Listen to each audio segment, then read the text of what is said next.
All right, guys. So I want to talk about this article because this news was swirling late last night and it's had a lot of people talking. It's resulted in a lot of conversations. Not all of these conversations being great and productive. Obviously, the console wars, as they call them, are it's a pretty touchy subject for a lot of people, whether you're on the PlayStation side or on the Xbox side. It always stirs up very enthusiastic conversations. And I feel like none of those conversations have been as enthusiastic as they have been the last couple of hours since this news started to swirl around. This article dropped from The Verge midday yesterday, um, talking about Microsoft potentially weighing dropping exclusives on the PS5. Now, obviously, they're talking about exclusives. One of the biggest ones that's coming out for Microsoft and Xbox is obviously the Indiana Jones title. Indiana Jones being developed by Machine Games, and yeah, that is a title that hasn't gotten a release date specifically yet, but it is a game that is slated to be releasing sometime within the year 2024. And so, yeah, there's been news swirling around that this game will be dropping, that potentially could see itself on the PS5, and not just that, but other games, Gears of War franchise, Sea of Thieves, Starfield being another big one that Xbox just dropped on their console. And so this is obviously has a lot of people talking because a lot of people want to know, why is Microsoft doing this? Have they absolutely lost their minds? That is what we're hoping to find out in this article. Hopefully this article sheds a little bit of light on the situation and gives us a bit more context as to exactly what Microsoft is thinking when it comes to dropping some of their biggest titles that are supposed to bring people into Xbox, right? And dropping those on their biggest competitor, being Sony's PlayStation 5. Now, obviously, you could say Nintendo's a competitor too, but not really. Nintendo and Xbox are kind of like pizza and tacos. You know what I'm saying? Like they're very different. They're both food, but they're very different. And so, yeah, let's get into this conversation. I just want to change something really quick. Just gonna drop this here. Okay. All right. So let me know. Hopefully, it's not too loud for you guys. In terms of the volume. Let me know if it is, though. I can always try to change some things around. Just move this here. Okay. And I'm just going to add something here. Okay. So let's just get into the article. Indiana Jones and the Great Circle could arrive on PS5 months after the release on Xbox. The article begins by stating that Bethesda's upcoming Indiana Jones game is also tentatively set to launch on Sony's PlayStation 5 console. We got our first glimpse of Indiana Jones and the Great Circle during Microsoft's Xbox Developer Direct event last month. Excellent Developer Direct. Got a lot of information about some of their biggest games coming out from Indiana Jones. Obviously, they got a big thing going on with Square Enix right now. That's going to be dropping a new Mana game on Xbox, which is going to be huge. Amongst, obviously, other titles, Hellblade 2 is another big one that's going to be dropping this year. But one of the big ones is obviously Indiana Jones, because we hadn't seen any gameplay for it up until this point. It was the first gameplay we've seen. Still think the game should be third person, but, that's not the point of this article. A new multi-platform approach for certain Xbox games is emerging inside Xbox, we're told, with the company weighing up which titles will remain exclusive and others that will appear on Switch or PS5 in the future. Indiana Jones appears to be part of this new wave of multi-platform games. Now, I want to talk about this article, obviously, for a number of reasons, right? Some of the ones that we previously mentioned, but another one being when we look at Xbox and some of the big moves that they've been making, some very costly moves in terms of how much they've been spending to acquire, Bethesda, ZeniMax, Bethesda, obviously the big deal that they just closed with Activision and Blizzard. It has them with a pretty strong grip on a decent part, a very large part of the gaming distribution, right? Activision has a number of developers underneath them, and Bethesda also has a number of developers underneath them. These are pretty big giants within the gaming industry that now is under Microsoft's control. Now, it would be a huge thing if Microsoft essentially did that to to mitigate how much influence Sony has on exclusives. Maybe Xbox really wants to make games available to all. Now, they talk about Xbox, they talk about, Xbox being the best place to play, right? Because, you obviously got Game Pass, you got the cloud, you've got, a lot of, I think pretty much every Xbox game is available on PC and Steam. And so it really allows access for a lot of people to be able to play these games. And Sony is not like that. Sony is very tight-lipped. They're very cutthroat when it comes to games that they are willing to allow on Xbox. And, obviously I don't want to get into the whole, exclusives too much in terms of that regard, but I do want to talk about this because I feel like this whole multi-platform games thing that they're doing could be really huge for them. Them allowing, them bringing games like Indiana Jones into the Xbox ecosystem first, obviously puts their community first, says, hey, we want our community to be able to have access to these games. But we don't just want our community to just have access to these games. We want these games to be available to everyone. But, obviously they're still a company. They're still got to make money. So I think I feel like all exclusives should be timed, upwards to no more than a year, right? If you want to release this game, and obviously this isn't for every game. I think certain games, sure.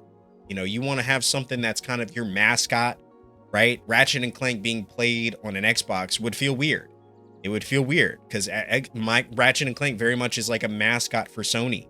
And so, but I think other games, like, Final Fantasy VII Rebirth, I don't see any reason why that shouldn't be on every console, every platform. So while Bethesda will launch its Indiana Jones games first as an Xbox exclusive console, it's currently set to have a rather short period of exclusivity, we're told. A release for PS5 is being considered for some months later, with Bethesda tentatively targeting a December 24 launch for Xbox and PC versions. Now, this is the first time we're hearing any sort of release date be teased. Now, when we saw the, revealed trailer for Indiana Jones, there was just a very vague 2024 date. Sometime in 2024, this game's going to drop. And the fact that they're saying targeting a December release, I think is very funny because, Xbox and I feel like there's a strong possibility this game could get delayed. And it could end up being Q1 2025. And you might say I'm crazy. But look at Redfall.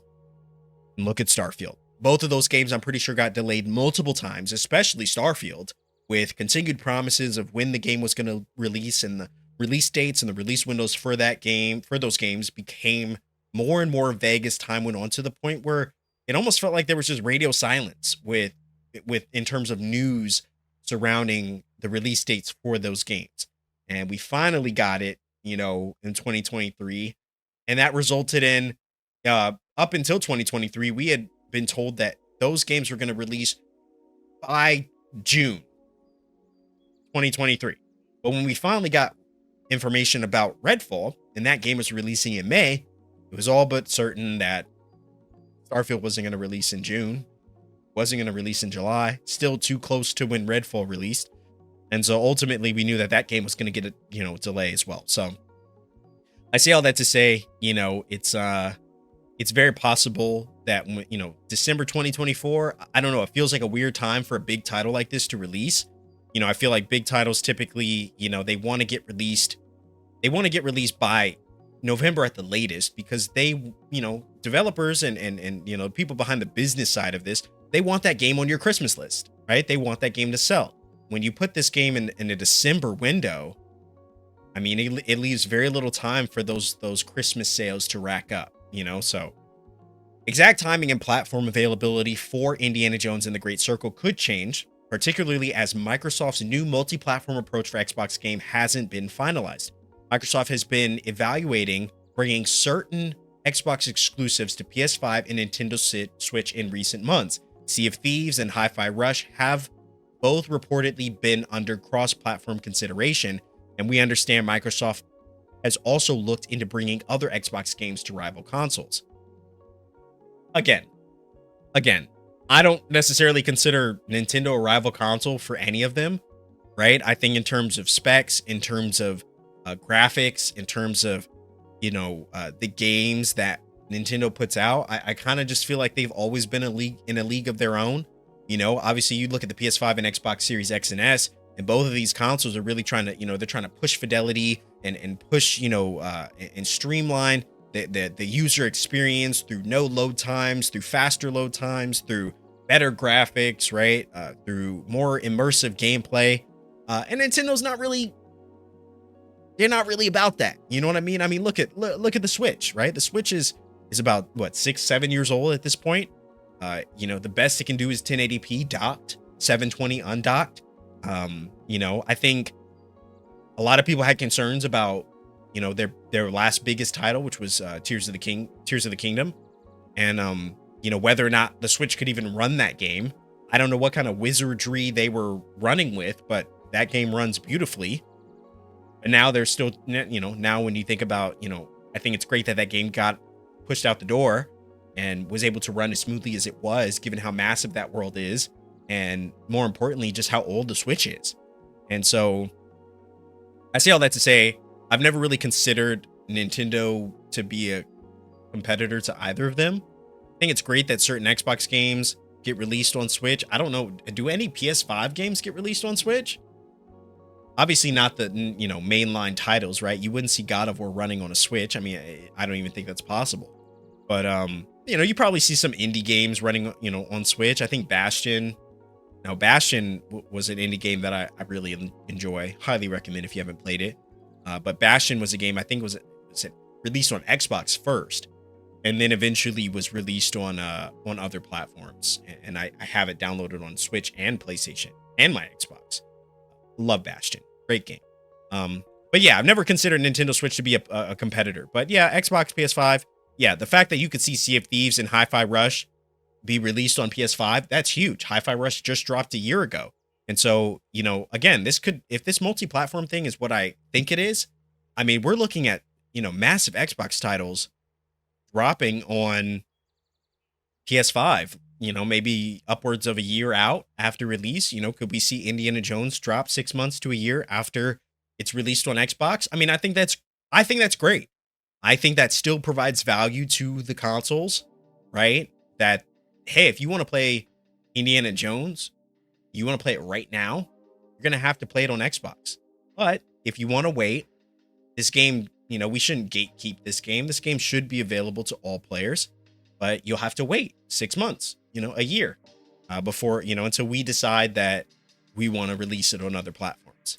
And I think, honestly, that's great. I don't think, I think that's great. I think that's great.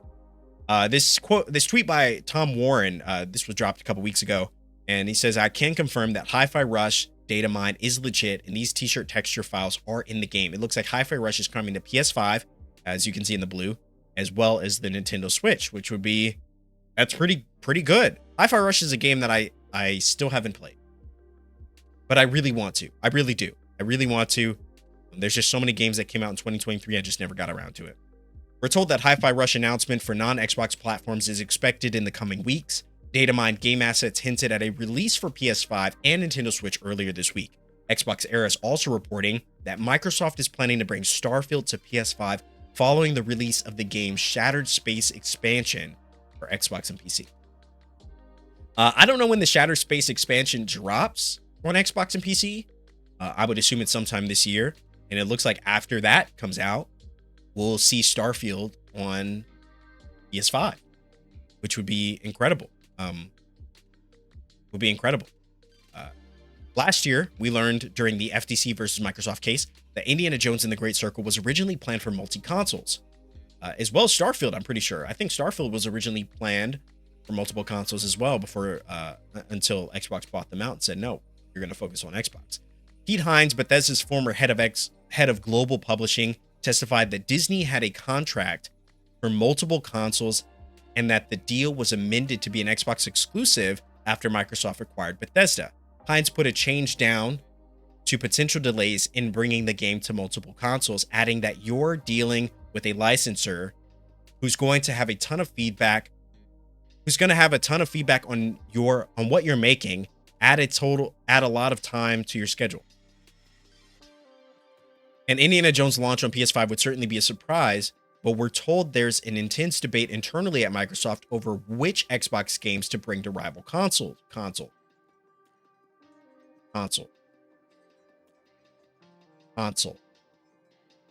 Like, again, I'm sorry, I don't consider Nintendo to be a rival console. Not only do I not consider Nintendo to be a rival console, it wouldn't even matter. I don't think Nintendo could properly run most of these games. You think Nintendo is going to be able to run Starfield? I don't know about that. Xbox can barely run Starfield. You see those load times. Just saying. I'm just saying. Nintendo might be able to run Hi-Fi Rush. I could see Nintendo being able to run Hi-Fi Rush decently well. But Starfield, games like that, I don't know. Maybe if they drop Gears of War, that franchise on rival consoles, maybe Switch could probably run Gears of War 1 and 2. Maybe 3. Not sure about Gears of War 4 or 5, but, maybe it could. It might not look as well, but. And now it looks like Microsoft has settled on some Xbox titles making their way to PS5 and Nintendo Switch. But like I said last month, devil will be in the details. Okay. So this was from Discussing Film. And this is it provides a bit more detail and information as to what specific franchises and titles could be coming to PlayStation. Obviously, we've already talked about Starfield. We talked about Hi-Fi Rush. I think Sea of Thieves was mentioned in the article by Tom Warren as well. But obviously, Indiana Jones. Indiana Jones was, obviously one of the biggest ones that's yet to release, with the others already having released. But Gears of War franchise. That one's interesting. I'm not really sure why. I guess it's because Xbox doesn't really have a lot of exclusives to begin with.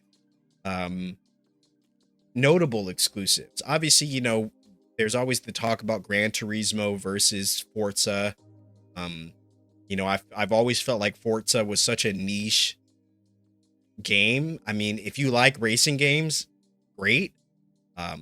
It personally not for me. I haven't played a racing game since, Need for Speed Hot Pursuit, but I think I think outside of Forza, what does Xbox have? They have Gears of War, and I can just smell a Gears of War announcement coming within the next year. I can smell it. Gears of War 6. I just feel like that's coming. Maybe it won't. I wish they'd let that franchise die, but it makes them money, and it's good for the esports scene. So yeah, they probably will keep that horse riding as long as they can. But yeah, I think, Gears of War I think might be the only other franchise that Xbox could even consider to bring. Sea of Thieves was a big one for them for a while. Starfield's their most recent one. Indiana Jones is their next biggest one. Hi-Fi Rush was was another recent one that dropped in 2023. And so, I could see Sea of Thieves being a good game to bring multi-platform, because it ensures that more people are playing that game. That not only will bring revenue in for Xbox, who will likely, I don't know how this whole thing works, but I would assume there's some kind of subcharge, right? Like, Xbox probably gets a percentage of every sale for a game that's exclusive to them that they put on other platforms. I don't know how that works. I'm sure they have to discuss that and figure all that out with, with like Sony and Nintendo, but they got to get some kind of cut, right? There has to be some kind of benefit for them bringing in those kind of, bringing in like their own, exclusives to other platforms. But I say all that to say, Gears of War is an interesting one, just because that also feels weird. That's like playing, it's like playing God of War on an Xbox. I don't know. I'm sure the weirdness will wear off fairly quickly, but just for me personally, I feel like that would feel weird, at least for, the first hour or so. Anyway, this is the article, guys. And according to Discussing Film, we also see here that apparently Xbox, we could see this announcement as early as next week, given the fact that Phil Spencer says an Xbox update event will happen next week. Now, this isn't going to be a developer direct. We've already gotten that. And that highlighted some of the games that are going to be dropping this year into the future. But this will probably just be more of a press conference kind of thing that Phil Spencer's done in the past, where he just kind of talks about what Xbox is doing, some changes they're making, some big updates. Maybe they'll announce new hardware. I think hardware was potentially leaked via the FTC and Microsoft case. That was a big big whole blow up thing last year. And throughout all of that, new information, I guess, dropped or was leaked or something through stuff that wasn't redacted that stated that they had a new Xbox versions coming out, shaped differently. I think they were about the same. I don't think it was like a pro model, but I think they were about the same. They just looked different. It's like a refresh. And so maybe they'll announce that. He says, we look forward to sharing more details with you about our vision for the future of Xbox. I'm curious what that's going to mean. But in terms of this article, I'm assuming this will be addressed next week as well in this press conference, what their plans are for their decision to bring Xbox exclusives. Now, if you're an Xbox fan, I would love to know what your thoughts are on this. How do you feel about this? Is this something that you're upset about? Are you mad? If you're a PlayStation player, I feel like this is nothing more than a win. I mean, this is an all-around win for you, because you now get a chance to potentially play Xbox exclusives, which it seems like, Xbox doesn't really have a lot of exclusives, but, give it 5 years, right? 5 years, I feel like Xbox will have plenty of, quote unquote exclusives because of all the companies, all the developers that they've now acquired through Bethesda and Activision Blizzard. I feel like give it 5 years, Xbox will have a pretty lengthy catalog of timed exclusives on their console. But I think it's so interesting about this article is the fact that it seems like Microsoft might be trying to get rid of exclusives altogether. And I would think that it would be, this is something we may never find out about the logistics of this, but I think it would be such a brilliant idea. I think it would be such a brilliant idea if they decided to buy up all of these developers just to open the floodgates and rid the world of exclusives. If that's the case, I would become a new major fan of Xbox. If their whole decision was, hey, we want to get rid of exclusives, how do we do that? It's we control how exclusives are delivered.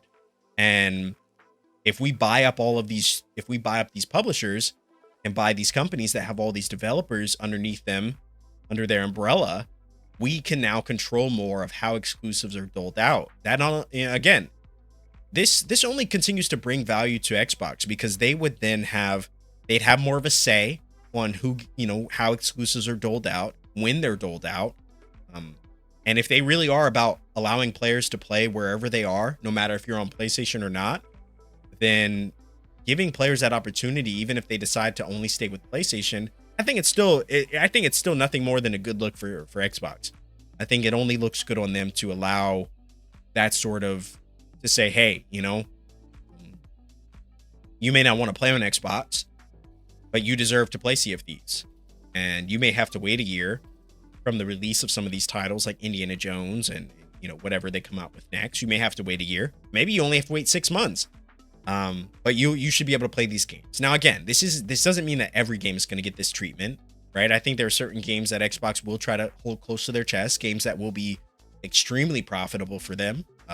We may not know what those games are for a while, but I think it could, I think, there will be some strategy behind what games they decide to hold close to their chest and what games they decide to dole out. Why they decided to why they're potentially looking to dole out Indiana Jones as a kind of, timed exclusive is beyond me. I feel like that's one that I feel like they definitely would want to keep in their library. But again, this is all speculation, right? None of this has been confirmed yet. This is all going, this is just a hair above a rumor. But obviously, with the article dropping here by The Verge, this is likely coming from a very reliable source, as Tom Warren wouldn't just post anything. So obviously, this is coming from someone that knows their stuff. They obviously have an inside look at the situation, and They obviously know something we don't yet that hasn't been announced. But again, they're weighing the decision to launch Indiana Jones on the PS5. And obviously that decision to launch Indiana Jones on PS5 will have to come with significant benefits for them. Can they make money off of that, right? If let's just throw a number out there. If they're acquiring 30% sales by putting it on PS5, that's more money for them. But again, this is probably just going to have to be something that we'll wait and see if that's announced. But I would love to know what you guys think about that whole situation. Do you think that there is potential for more games to be released on Sony's platform? And I'm just gonna go and nip it in the bud now. I don't think Sony's gonna do this. Obviously that's a conversation for another video, right? And another time. But I don't think Sony would participate in this. I think Microsoft has enough money to where they don't technically need exclusives. But I don't think Sony could survive if Sony didn't have exclusives. I really don't. Because what other services do they have that they offer to players? For the longest time, they've been very stingy with their exclusives. They lean heavily into story-based games, which I love. It's what I love about Sony. But I think it's part of the reason why they brought in Bungie is because they're really looking to cash in on games that have longevity, right? You pay $70 for a game, but that game costs, a couple $100,000 to make. It's not really a good return on investment, right? When you look at Sea of Thieves is a game, it's a live service. It has updates doling out all the time, so that's one game, but that's one game that they can cash in on multiple times a year if they wanted to, through numerous updates, through expansions, through, just keeping people in the game allows Xbox Game Pass to continue to rack in money. And I think that's always been the plan, is to have games and titles that have longevity, that keep people playing. In fact, I think that, when you think about Destiny and Bungie, I think Bungie might have done really well on Xbox because of Game Pass. It would have ensured a lot more people could play it. And that obviously, again, that would have created more money long-term for Microsoft to cash in on. Because when you look at Game Pass, putting a brand new game on Game Pass seems like a huge loss. But if that's ensuring that millions of people are using the service and getting, they're getting what, 10, 20 bucks a month or something from millions of people. I mean, you're getting way more than one time buying $70 or $100 a year, whatever, for Sony's, or for Bungie's latest expansion or whatever. But anyway, yeah, that is my thought. That is my thoughts on this. I'm curious to know what you guys think about this. Do you think that there's going to be you think Sony's going to retaliate in a way that's beneficial for gamers, or you think Sony's just going to try to lock down exclusives even more?